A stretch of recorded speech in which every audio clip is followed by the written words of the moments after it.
Greetings, sir and sirettes, and welcome back to From the Depths with me, Alathrix, and of course, welcome back to the Oathbreaker, currently in the blue portal zone, which means there are no enemies here, but once we leave, we are going to be facing a difficulty 75 area. In the previous video, we were only on difficulty 55, I believe, so yeah, there's going to be some really scary things as soon as we go through one of these portals, but we do have all the time in the world to build up and prepare for that, so that's exactly what we're doing today. This is a building episode, the first proper one in the adventure series. So, what I would like to do is try to get the design a lot closer to its final form. We don't quite have enough resources to get everything sorted, but we have enough resources to get a lot sorted. So the main things I want is finally adding the side sections to the craft. This is going to add a load of stability and a lot of extra speed, hopefully, if I do it correctly. But also, I want to change out these turrets on the front. They are fantastic, but we need something a bit more specific now, either anti-air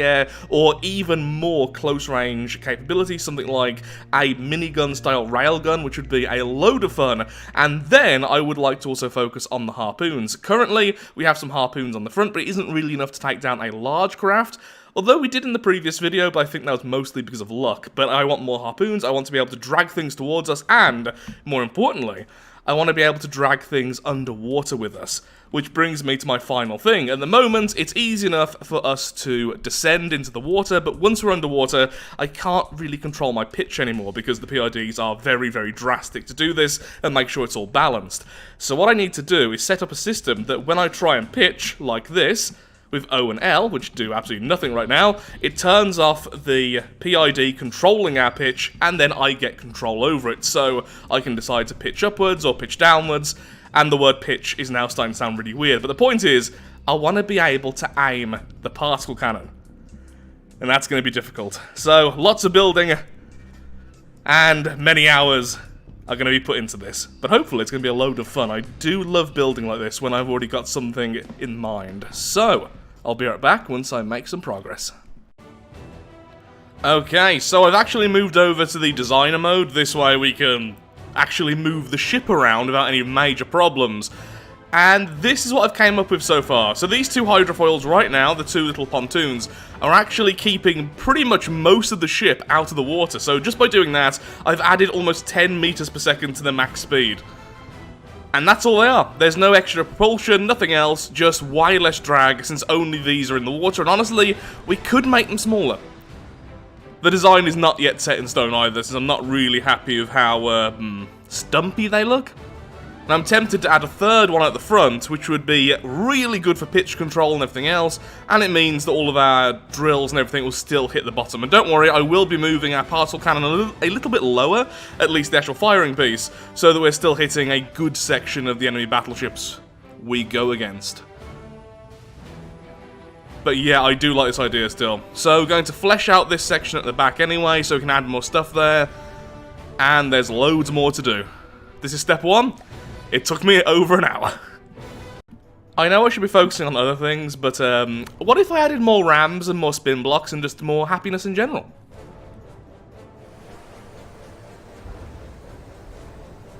I mean, that is pretty awesome. And normally, there'd be particle cannons firing. Oh, will the side ones get to attack as well? Yes, they will. The problem is now, I think I'm kind of stuck. But the enemy is very, very dead, as you can imagine. Ooh. Oh, that's beautiful. That is. That is very, very beautiful.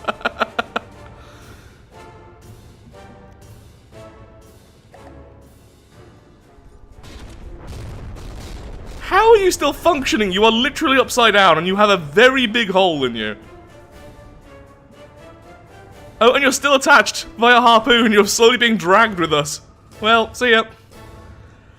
Okay, so a few problems very much became evident there, but a lot of very fun things. So, the issue is, there needs to be a spin block more in the center, because it does get a bit stuck. These rams are no longer on the bottom, so we're no longer shearing things. And maybe any rams just around this. But still, in a normal fight, that would essentially have rendered an enemy dead. So it still wins, and I would normally try and capture it at this stage, and I normally would have fired the particle cannon first as well, so yeah, I think it works. Now back to other things. Basic building would dictate you really shouldn't have your weapons completely exposed when you don't need to, and you really shouldn't have them take up loads of surface area, making them easier to hit. However, it looks cool. So, yeah, we've got the missiles like this, and they do, in fact, work. The reason is I've set them so they go vertical very, very quickly once they first fire, so even if we're at full speed, which we'll go to in just a second, there we go. Let's get up to 100. Fire away. And there they go. That's a lot of harpoons. Now, they're not as strong as they could be since they don't have maximum amounts of winches attached per missile, but that just looks really cool. And each of them does have a single EMP warhead. It's not much, but the idea is the EMP knocks out some vital components here and there, probably not enough really to kill any large or even medium-sized vehicle.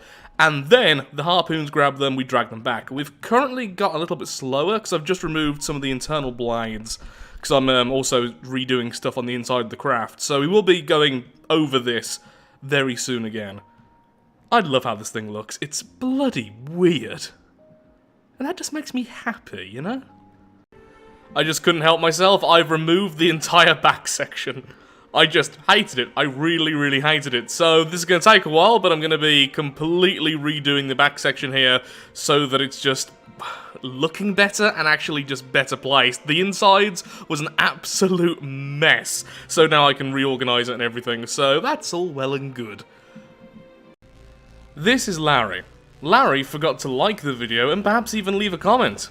Don't be like Larry. Even Larry doesn't want to be Larry right now. Don't pity Larry. Learn from Larry. Larry. So a little while later again, and I am considering maybe, rather than using a railgun, now I've just installed a proper engine. Finally we have a proper engine. How about just lasers? I don't use them anywhere near enough. And honestly, they are super fun just because of how precise they are. Now this is just a very quick test laser, nowhere near as strong as the final product would be, but yeah, considering how easy this was to make, and it's already technically doing more damage than the old advanced cannons did, I think this could work. And by the way, yep, you are seeing currently the other side of the crossbones. Very easy to strip layers and layers of especially weaker enemies. I'm not quite sure how good this particular laser would do versus the godly enemies, but certainly worth a shot. And it is just so fun to use. Also, lasers have a new look to them, which is nice. They look like this now, rather than the weird kind of... I don't know how you call the old ones. Coils, I guess? Yeah, let's go with lasers. Let's see if I can make a decent laser system. Been a long time since I built one. Friendship lasers. Wow, that cut straight through, didn't it? I would say this works. Ooh, needs more armor penetration, definitely. Really struggles with metal.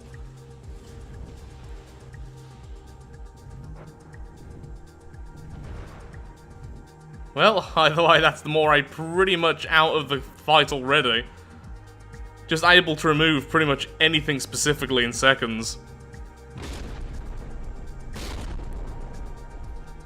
In a delightful rainbow flavor.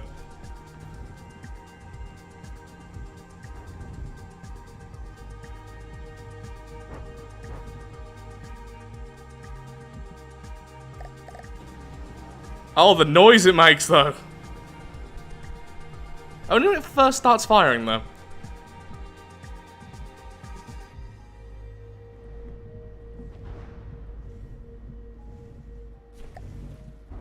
How delightful.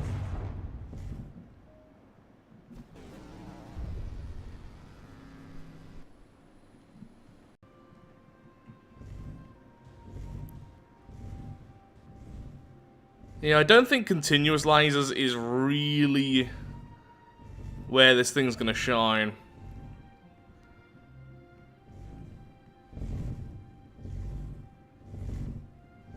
wonder if this will explode. The answer is yes. But yeah, it takes a little bit too long to core all the way through, but this is going to be a lovely secondary weapon.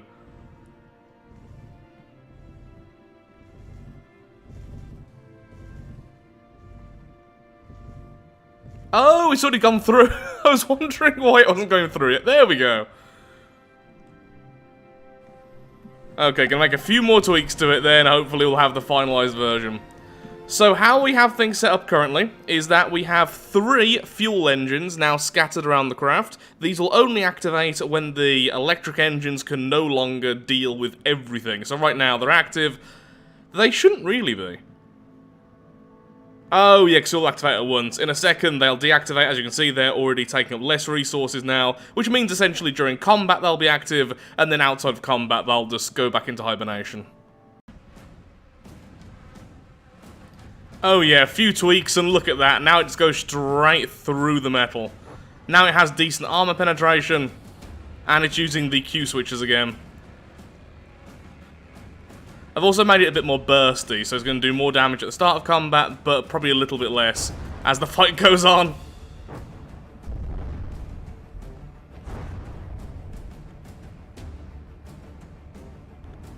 I have a lot of health. But none can withstand the rainbow of justice.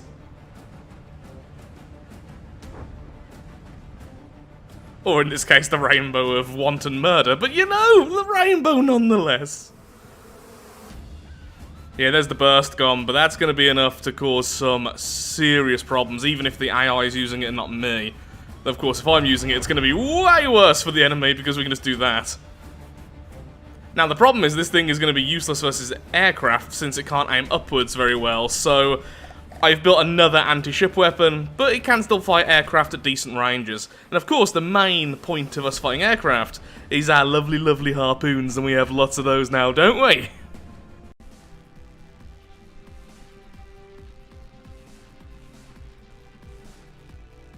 I don't know why I didn't think about this first, but there we go. We've got one of our laser turrets now on a 2-axis turret, which essentially means it can fire anywhere. And that's going to be our anti-air. We could honestly build this on the front as well. As you can see right now, it's just a skeleton, but we could build a proper one on the front as well. It'll be a lot more difficult to build and defend than just a standard turret. But yeah, being able to fire anywhere is a pretty big advantage, admittedly. This actually makes us very scary for aircraft, having 2 of these on the craft. And the best thing is, because they are lasers, they're connected via the, I always forget what it's called, the transceiver, which means the turret itself is quite cheap, and if you destroy it, oh well, I can't use it for a while, but all the expensive stuff is deep in the hull, which is layers and layers of heavy armor thick. It's not going to be destroyed anytime soon, so it's much more easy to defend, even the 2-axis version, than the old advanced cannons. I am really happy with this choice to move over to lasers, and hopefully you are all too, because lasers have a mixed reception normally. Some people adore them, some people utterly hate them. I'm somewhere in between. I go from phases of loving them to hating them. Right now, I really like them. Tomorrow, who knows? It's me. I change my mind very often. So apparently, between recording sessions, huge missiles are now a thing. What? Let's take a quick look at this then, before we continue. So, huge rail gantry. Okay, yeah, just go with the standard gantry. How do these attach? Just like that? Oh, first of all, let's add a controller, shall we? Oh my god, that's ridiculous. So how strong is a single warhead then for one of these things? Firepower, high explosive damage, 131,000.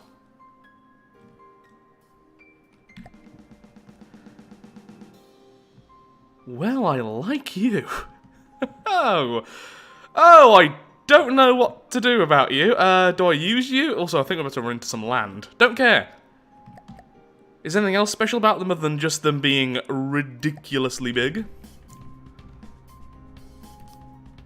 As I place the upside down, because I'm a dum-dum. Yeah, that's kind of crazy. Okay, we're going to do a little test with this for a second, just because I want to see the big explosion.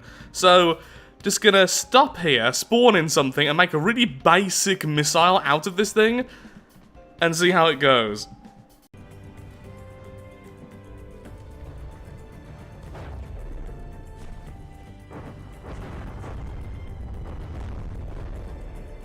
Did that knock out both? It did?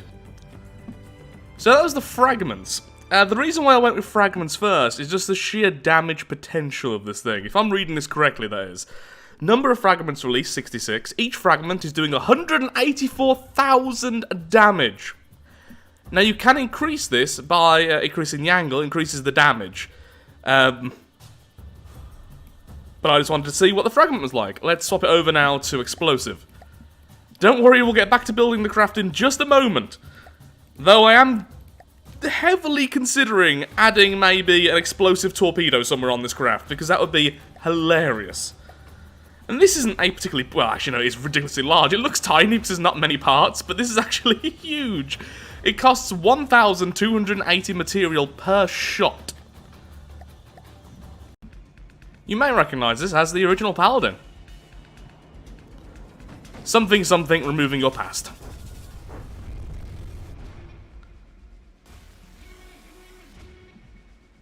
Oh my god. Yeah, so that just removed the Paladin in one quick attack. Admittedly, that was 4 of them, and this is very, very expensive.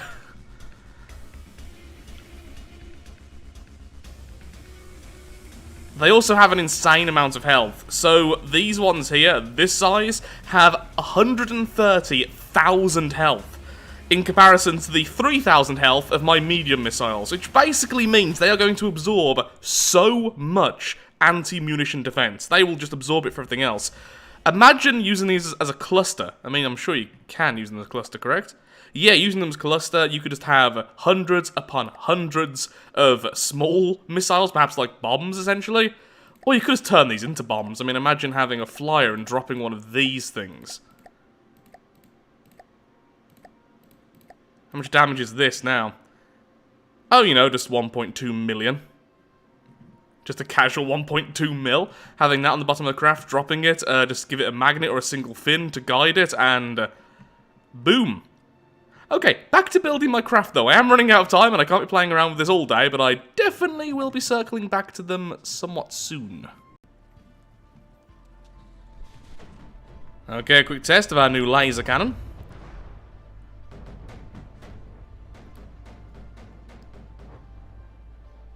Yeah, pretty much every one of those very quick shots is taking out one piece of armor each, and there are 3 of them per collective shot. I've actually seen it kill this particular target a lot faster before, but I think it just got very unlucky where it was aiming. There we go. Yeah, that's incredibly powerful. Again, considering this isn't a particularly large laser system, you can make way bigger than this. This is plenty powerful. So what I have here is I have a dual turret setup. We have a 3-meter turret on the bottom, then the elevation on top. Now, before anyone says anything, you can actually really cheese this design. Essentially, if you put a turret on a turret, it suddenly stops caring about collision. I'll quickly showcase it. So here's our little test turret. And if I look directly upwards, and then pause so I can show you, yep, that metal is going straight through the hull and straight through the other turret, and it doesn't matter at all. The reason, apparently, at least from what I can tell, is because of lag. If it did check absolutely everything, the game would just crawl. So that is something to be concerned about. Now, what I have done is I've bored a hole in the back here, so we should still be able to have this and not really have any problems. Plus, the turrets themselves have a 20-degree arc of fire, so even though I don't think they should physically be able to aim quite as high up as they currently can, they would be able to fire essentially directly up anyway. So it's not really cheesing it, only a little bit, because I really love the look of this thing. I could have made just a normal 2-axis turret, but I just love these style of weapons, and sadly that element just comes with it, so full disclosure about that, but I do adore it. I'm also very tempted to build a second one here. Now, bear in mind, each one of these turrets does not increase the damage on my laser system, since it is still the one system feeding into every single one of the turrets. I'm essentially just going to lose energy faster, and then they're going to be weaker faster, so it's more just for redundancy in case one of the turrets gets knocked off. So I could build this along, build a third one here, that way we have 2 on the back, 1 on the front, so we're always going to be able to fire something. Since they are still quite frail, since there are multiple connection points now because of the multiple turrets, even with the heavy armor. Gonna arm up top in a second, gonna bring this arm around. And then, we're close to being done for the day, because I am really running out of time now. But I have been having so much fun with this build. Okay, these are clipping a little bit, but I do really like how they look, so let's just see if they definitely work. Yeah, there we go. I mean, it does increase the, Oh, he's already dead. That was quick. It does increase the burst damage of the lasers, having more of them, but yeah, it does siphon so much of the energy now. It's going to be a quick burst of damage, and then very, very little for the rest of the fight, which is fine. We should really change the front one as well. We could just have another copy of it at the front, so all three of them can target pretty much anything. So tempted to do that, though I may actually remake the top section a little bit so it clips a little bit less. I'm not happy with that. It's fine. It's really not that cheesy, but it sets off alarm bells to me, which I really don't like. Also, we're currently sinking. I'm not quite sure what Oh, I was messing around with the PID. That'll be fixed soon. We're not actually sinking, we're just sitting very, very low in the water. I'm not drowning, that's the important thing. This final test will be versus the craft, which we managed to drag underwater in one of the previous videos. The Andromeda.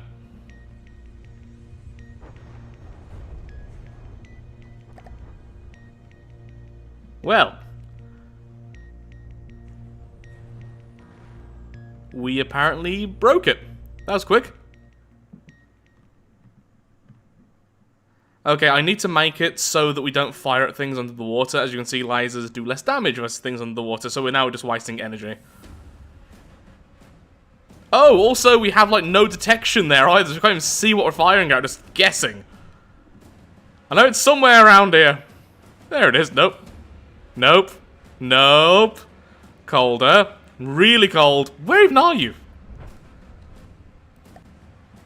Yeah, we should add some detection to the underside of this craft, I just thought. Okay, maybe one more test, because that was fun. Also, it seems like we got very lucky where we hit.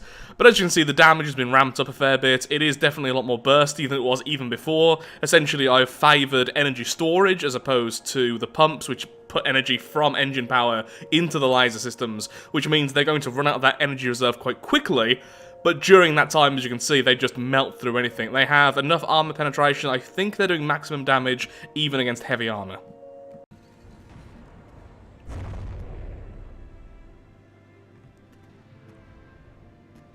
We're definitely seeing the weakness here of the random targeting of the AI, because if you're going for a weapon, that would happen instantly every single time, but occasionally it goes for something on the very outside, knocks off a single block, and then just jumps somewhere else. Its attention is not very focused. Look at that, though. Yeah, I think for a secondary weapon, it's gonna do just fine. You know what? Manual control, let's just knock out this one as well. Because it's satisfying. There we go. Does it explode?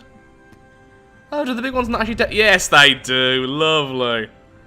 Yeah, with manual control, this is just so deadly. Lasers, I think, lasers and particle cannons are the two weapons which benefit most from manual control. Obviously, any kind of advanced cannon which detonates inside the target benefits as well, but this is just phenomenal. And that is that. Pretty much all the power now is gone. But the enemy has been stripped of all its weapons. It is essentially dead. Oh, now it is actually dead. Glory to deadly, deadly rainbows. And with that, I'm afraid I am all out of time for today's video. It has been a load of fun building, and I do still need to do a few other things, but don't worry, in the next video we'll be back in the adventure mode properly, and we will be continuing and going to the strength 75 areas, which are going to be absolutely terrifying. I have been testing on things today which are way too close, which means the lasers are doing maximum damage, and are not at the difficulty of the things we're about to be seeing. So they're not going to be quite as powerful as in the showcase today, but I do think they're going to be a lovely secondary weapon, especially able to take out the enemy's vital components very easily, even at medium range, although shorter range is still what we prefer. So what do I need to do in the off-camera? What do I need to do off-camera? Need to fix up the back still, it looks dreadful. Need to fully armor up all the sides, everything else. We've got over 100,000 still to play with, so there's a lot of just small jobs I need to do. I've already increased the armor on the inside. I've added 3 engines, proper fuel engines, which I've built myself. I've added the laser system, I've added the new missile systems, the new bottom section, added the hydrofoils. I have done loads today, and it's been, well, it's actually been 2 days worth of just building, so little bit more, then back to the campaign, having loads of fun with this. Hope you've enjoyed the video too. So with that, if you have enjoyed, then of course, likes, favourite, shares, comments, all that good stuff, helps out me, helps out the channel, and most importantly, shows that you don't want to be like Larry here. Likes are appreciated. Isn't that right, Larry? I think Larry's finally learned his lesson. We'll just keep him up there for a while, because I think he's having fun.